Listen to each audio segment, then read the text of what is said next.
hello लोगोफोर नोंथांमोना भिडिअखौ विदाउट स्क्रिप्ट फुल नायबानो जाबाय दिनै बिना गयारिनि सायाव डिसकास खालामगोन इलेक्शननि टाइमाव इसिबां गिदिर गिदिर खोथा बुंनाया बबाव गोमाना थाखो दाखालि बबाव हाबफैलाबायदों गामि गामि हो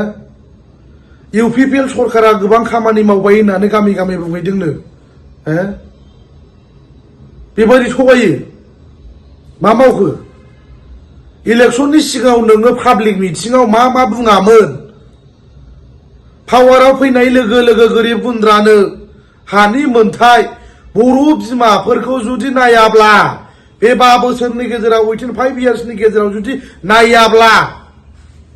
पावाराव फैनानै जुदि बिथांमोनखौ जोङो नायाब्ला सुनि फाफि होननानै साव होथारथों होननानै नोङो बुंदोंमोन दिनै मानोथो दिनै जेबो खामानि मावाखै अबियासलि नोंखौ दिनैनि दिनाव रायजो राजाफ्रा गोरिब गुन्द्राफ्रा दिनैनि दिनाव साव होबाय जायनि थाखाय दिनै चिराङाव इलेक्शन खालामजानायनि थाखाय दिनै जोंनि बर' बिमाफ्रा दुखु मोनदों हाजिरा मावनानै अन्थाइ दिख्रुबनानै बन फाननानै बिथांमोना गावसिनि न'खौ लुनानै लादोंमोन नाथाय आनफरचुनेटलि दिनै सरकारजों फर्सफुलि दिनै इलेक्शनसो खालामजादों बिथांमोना सानदोंमोन पावाराव फैनाय लोगो लोगोनो बिथांमोननो जि कमिटमेन्ट होनानै बन फाननानै बिथांमोना गावसिनि न'खौ लुनानै लादोंमोन नाथाय आनफरचुनेटलि दिनै सरकारजों फर्सफुलि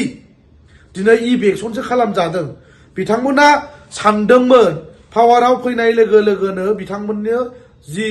कमिटमेन्ट होदों एबा प्रतिश्रुति होदों बेखौ मावफुंनानै होगोन नाथाय बिथांमोननि जि आसा खालामनाय गासिबो दिनै एभ्रिथिं दिनै फैमाल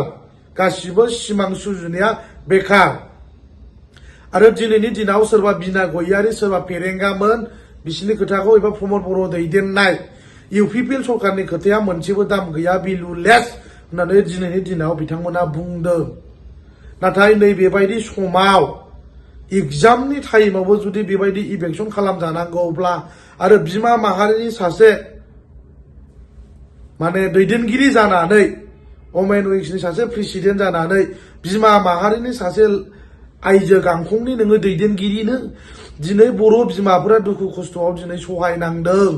दिनै बेबादि टाइमाव नोंथाङा मानो नुजाहैयाखै मानो प्रमिस लाहैयाखै इलेक्शननि टाइमावबा दुगा गिदिर गिदिर खोथा बुंदोंमोन नाथाय दिनैनि दिनाव पावाराव फैखाना बावलांबाय इलेक्शन जानाय जायगायाव थांनानै बुंहैदो दम दङब्ला बिना गयारि फेरेंगाया जुदि रायजो राजानो न'खौ लुना होआबा हानि फाथालेन होआबा इलेक्शननि टाइमावबा दुगा गिदिर गिदिर खोथा बुंदोंमोन नाथाय दिनैनि दिनाव पावाराव फैखाना बावलांबाय इलेक्शन जानाय जायगायाव थांनानै बुंहैदो दम दङब्ला बिना गयारि फेरेंगाया जुदि रायजो राजानो न'खौ लुना होआबा हानि फाथालेन होआबा आं खुग्लुबनानै थैगोन आरो आंनाव सावा नांथों होननानै बुङै दम दङब्ला अब्ला मानिगोन बुजिबाय आरो नोंथांमोना बे 5 इयार्सनि गेजेराव न'खर साख्रि होजोबनो हायोब्ला आं भिडिअबो बानाया बे डाइरेक्ट सिदा खोथा मबाइल बुख्रुजोबनानै आं लागोन नोंसिनि जिबायदि कमिटमेन्ट होनाय जिबायदि एसुरेन्स होनाय रायजो राजाफोरखौ बुरबक बानायजोबदों बेबायदि बारे खालामनो